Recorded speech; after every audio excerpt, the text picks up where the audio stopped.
But the news was just announced that WNBA TV ratings are down more than 50% since Caitlin Clark's injury. And it was also reported that the Indiana Fever television viewership is also down over 53%. Now, I know a lot of us were expecting some sort of dip since Caitlin Clark has been out with injury, but I don't think all of us were expecting the entire viewership of the entire WNBA. The WNBA just got a brutal wake-up call. Life without Caitlin Clark is basically Netflix with no Wi-Fi, unwatchable and borderline tragic. Playoff ratings are tanking faster than your phone battery when it's stuck on 1% at 2 a.m. Now the league is in full scramble mode, desperately trying to keep fans from dozing off. Did viewers really vanish into thin air, or did they just jump ship to binge pickleball highlights instead? One thing's for sure, this playoff drama is spicier than a reality TV reunion. Today, is there any chance that the WNBA, that Kathy Engelbert saw some of the ratings that I'm about to show you now and said, hey, Indiana Fever, can you do us a favor? Can you do us a solid? Can you just tease a Caitlin Clark return, kind of boost these up a little bit? Can you just dangle a Caitlin Clark return in front of the fans' faces, try to boost these ratings up a little bit? There was one matchup that this league can consistently rely on to produce massive viewership numbers. The WNBA hyped this season as a moment, the breakout year, the big leap, the proof it could finally stand shoulder to shoulder with the major leagues. Instead, it's looked more like one giant pratfall. The league tripped, face-planted straight into a vat of nacho cheese, and is now awkwardly trying to play it off like that was the plan all along. A shocker. Imagine my surprise. Just imagine my surprise when Uncle KC found out that the WNBA is struggling to maintain their ratings without Caitlin Clark. To make matters worse, and this is something I have definitely noticed in the last 3 or 4 weeks, especially since the All-Star game, the WNBA seems to be struggling to maintain interest. Let's be real. This WNBA season has been a spectacular, slow-motion dumpster fire. If you came for the basketball, you got a mashup of star injuries, refs making calls like they're reading the game through foggy bifocals, and a commissioner who treats player health like an optional side quest. If you came for pure entertainment, you probably checked out the second Caitlin Clark, spent more time on the bench than on the floor, thanks to defenders treating her ankles like their community property, and she's some kind of crash test dummy in sneakers. When I think about Caitlin Clark, the operative word that comes to my mind is gratitude.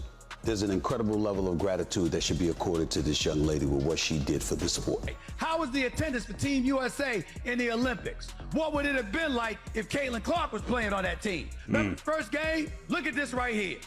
National broadcast viewership. What are we talking about here? 1,000, what is that? 1.219? Is that the number? And the game afterwards got 485,000. So the Fever in their game against the Minnesota Lynx was 1.219 million. You know it's rough when the biggest thrill of the season isn't a buzzer beater, but fans betting on whether the league will implode before the playoffs are over.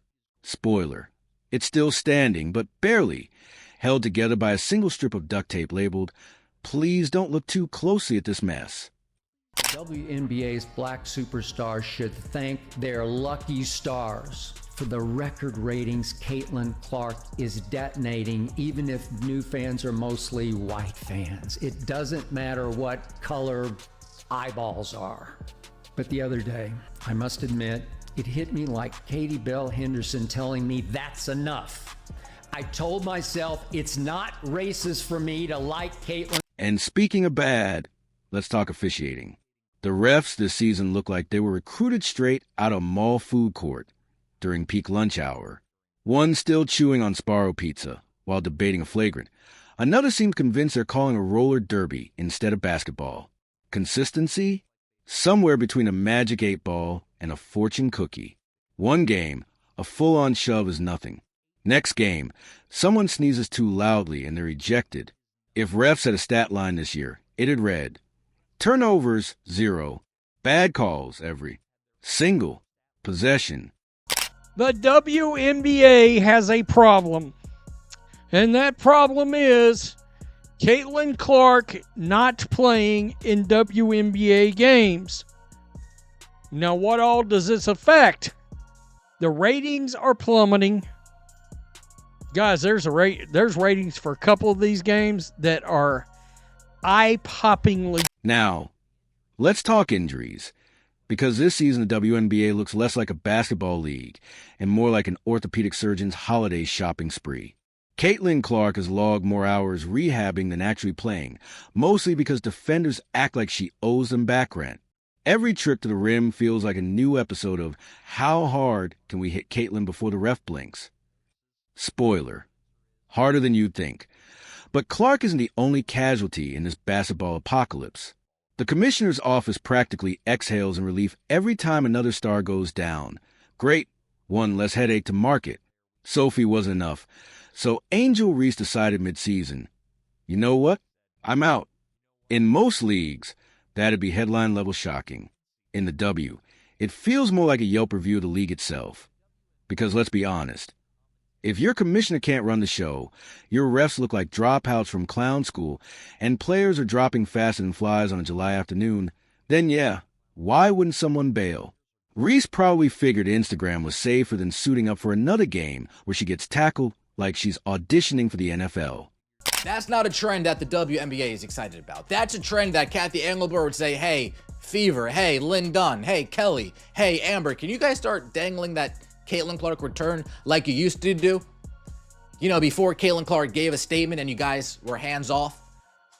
Can you guys, just string them along a little bit more? We want to get these ratings back up. We want to get these numbers back. Here's the truth. None of this exists in a vacuum. The WNBA has spent years begging for respect, pleading for the spotlight, asking fans and media to treat it as more than an afterthought. But the league isn't exactly helping itself. The commissioner treats players' safety like it's some radical new experiment, as if protecting stars and enforcing rules is too much to ask. And for a moment, before Caitlin Clark's injury, it felt like things were turning. ESPN suddenly acted like it cared. SportsCenter highlights actually featured the W. Twitter was full of people pretending they understood a pick and roll. The hype was real. But the second Clark went down, ratings collapsed faster than Angel Reese's desire to finish the season. It's almost like the WNBA forgot the golden rule. If your entire marketing strategy revolves around one player, and your officiating strategy is let her get punched in the face, don't be surprised when fans vanish. Sure, some will say this is just bad luck, that injuries and missed calls are part of sports. But let's not kid ourselves. This isn't bad luck. It's bad leadership. Right now, the commissioner looks less like a league executive and more like a substitute teacher who's completely lost control of the classroom. Instead of solving problems, the league shrugs them off. Star players drop? No big deal. Refs make games borderline unwatchable? Fans will stick around, right? Spoiler alert, they didn't. At Indiana against the Chicago Sky, right after that game, they opened an investigation once again into the fans where they found nothing, but the damage had already been done at that point. If some of these things happen just one time here and there, or there's one certain media personality who's just always saying these kind of things, then whatever. I feel like fans as a whole can be like, okay, whatever, this person is just a hater. But this is something that has happened over and over and over again. And over time, it starts chipping away at how much you're going to actually care and want to support an organization if they continue to do things like. And the players who are still standing, they're stuck in games that look less like basketball and more like some mashup of rugby and pro wrestling.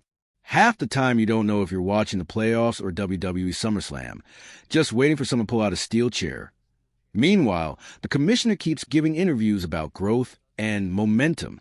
Sure, just like I grow taller every time I put on heels. Calling this season growth is like calling a house fire a bold new lighting design. It's not growth. It's delusion. These women are giving everything they have while the system around them collapses. They don't deserve refs who blow whistles like they're at a toddler's birthday party. They don't deserve leadership that treats their health like an optional side quest. And they definitely don't deserve a league that only markets them when it's convenient and disappears the second things get tough. Yet here we are. The WNBA limping toward the finish line, ratings tanking, stars on the injury list, and fans left wondering if the league can even survive another year like this. If this was supposed to be the season of growth, then congratulations. It grew into the biggest disaster imaginable. This Caitlin Clark thing, man. I mean, it's embarrassing. It is embarrassing what you guys have done. And then people are catching on to your tactics. You got the people on Twitter catching on to your tactics. Like, look at this right here. Look at this right here. They said ESPN didn't want to show the ratings were down from WNBA All-Star Game because Caitlin Clark did. Maybe next year, the commissioner will finally care about player safety. Maybe referees will figure out what an actual foul looks like. Maybe stars like Caitlin Clark will actually get through a season without being tackled into early retirement. But until then, the WNBA is teetering on the edge, and not because fans don't care, but because leadership doesn't. This was supposed to be the year. Sold out arenas, lines around the block like it was the launch of the new iPhone. Instead, the reality has been seas of empty seats echoing louder than the refs' whistles. Popcorn vendors are sighing into the void, begging someone to buy a hot dog. Ticket sales look less like a thriving league and more like the clearance rack at a department store that's going out of business. The league keeps insisting they're expanding the fan base, while fans are busy expanding their Netflix queues instead of watching. Because without Clark pulling in viewers, without Cunningham on the floor, and without re-stirring up drama, ticket sales collapse faster than a Jenga tower in an earthquake.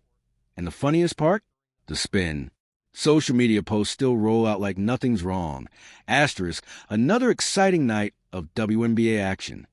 Asterisk, meanwhile, the comments are comedy club. Fans asking, asterisk, exciting where exactly? In a parallel universe. Asterisk, and posting tumbleweed memes to match the empty arenas. When your own marketing becomes a setup for fan punchlines, that's not hype, it's a cry for help.